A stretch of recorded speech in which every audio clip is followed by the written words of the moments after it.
এখানে চিকেন, আদা রসুন, আলু, পেঁয়াজ এই কটা ইনগ্রিডিয়েন্টস দিয়ে চিকেনের একটা রেসিপি নিয়ে চলে এসেছি। এখানে আদা রসুনটা থেতো করা। এখানে আমি চিকেনটাকে ম্যারিনেট করে নিচ্ছি নুন, হলুদ, আর আমি এখানে সামান্য একটু ভিনিগার দিয়েছি, কারণ ভিনিগার না দিলে মাংসগুলো নরম হবে না, আর মাংস যত নরম থাকবে তত ভালো রান্নায় হবে। তাই এখানে অল্প একটু আমি ভিনিগার দিয়ে দিলাম। তার সাথে আমি এখানে আদা রসুনের থেতো করা পেস্টটা দিয়ে ভালো করে মাংসটাকে মিক্স করে দিচ্ছি, যাতে এটা ভালোভাবে সব মশলাগুলো ভেতরে ঢুকে যায় আর ম্যারিনেট হতেও যাতে সুবিধা হয়।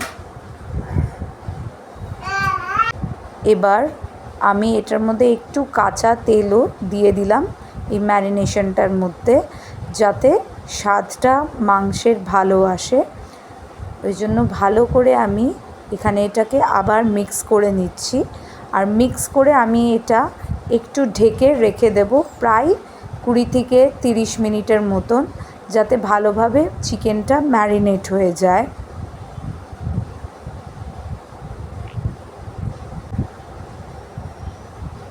এবার আমি কড়াইয়ে তেল গরম করতে দিয়ে তার মধ্যে আলুগুলো দিয়ে দিয়েছি, যাতে আলুগুলো ভালোভাবে ভাজা হয়ে যায়। আলুগুলো ভাজা হলেই ভালোভাবে সেদ্ধ হয়ে যাবে, আর আমি লাল করে আলুগুলোকে ভেজে নেব। এবার আমি ভালো করে একটু নাড়িয়ে নিচ্ছি আলুগুলোকে। এই দেখো আলুগুলো ভালো করে ভাজা হয়ে গেছে, আমি একটা বাসনে তুলে রেখে দিয়েছি।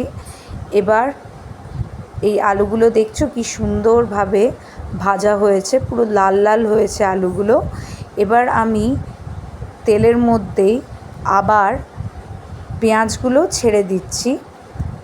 পেঁয়াজগুলো দিয়ে ভালো করে পেঁয়াজটাকে ভাজবো আমি, সুন্দর করে পেঁয়াজটাকে ভেজে একটু যখন প্রায় যখন হয়ে আসবে, তারপরে এটার মধ্যে আদা রসুন যেটা আমি থেতো করে রেখেছি সেইটা আমি দেব। তো এটাকে আমি প্রথমে ভালো করে পেঁয়াজটা ভেজে নিচ্ছি। এখানে তোমরা দেখতেই পাচ্ছ পেঁয়াজটা প্রায় ভাজা হয়ে এসছে। এবার আমি আদা রসুনের থেতো করা পেস্টটা দিয়ে দিচ্ছি।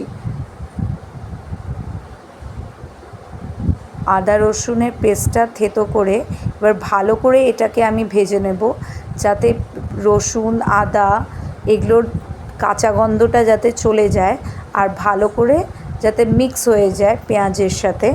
তারপরে আমি বাকি মশলাগুলো দেব। তো এখানে আমি এটাকে ভালো করে মিক্স করে নিচ্ছি। এবার আমি গুঁড়ো মশলাগুলো দেব।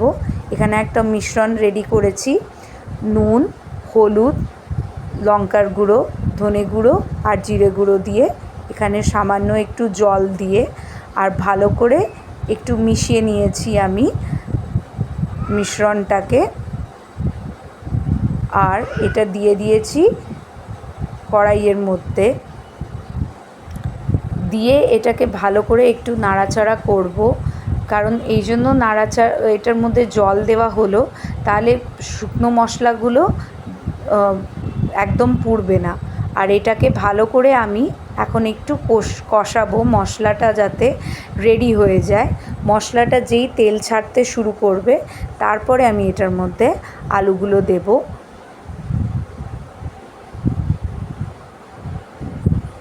তো মশলাটা তেল ছেড়ে দিয়েছে, এবার আমি ভাজা আলুগুলো আবার দিয়ে দিলাম, আর ভালো করে আলুর সাথে মশলাগুলোকে মিক্স করে দিচ্ছি আমি এখানে।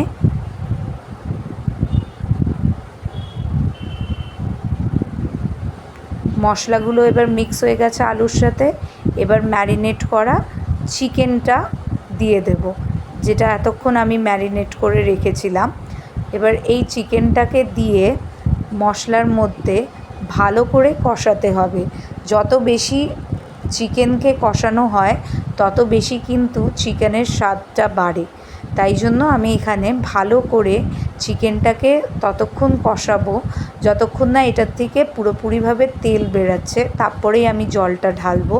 তো এখানে চিকেনটাকে কষাতে কষাতে আমি এখানে একটু চিকেন মশলা দিয়ে দিচ্ছি, যেটা বাজারে অলরেডি পাওয়া যায়। এটার মধ্যে স্বাদটা ভালো হয়।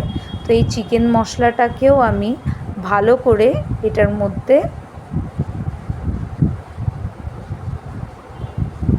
দিয়ে দিলাম।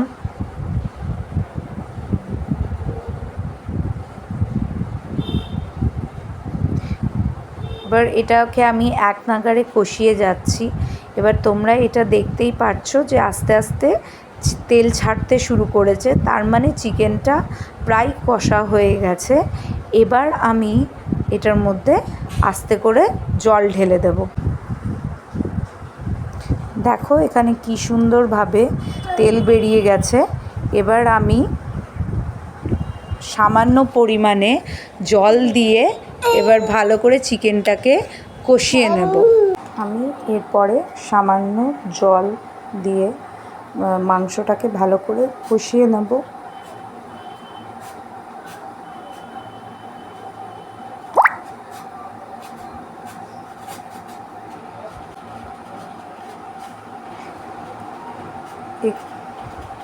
এবার আমি চিকেনটার মধ্যে ভালো করে বেশি পরিমাণে জল দিয়ে দেব, যাতে এই চিকেন আর আলুটা ভালো করে সেদ্ধ হয়ে যায়। আর আমি এটা এবার ঢাকা দিয়ে দেব। চিকেনটা আমি কষা কষা করেছিলাম, আর এটার মধ্যে আমি লাস্টের দিকে ঘি, গরম মশলা আর কাশ্মীরি মির্চ দিয়েছিলাম। তো তোমাদের রেসিপিটা কিরম লাগলো জানিও।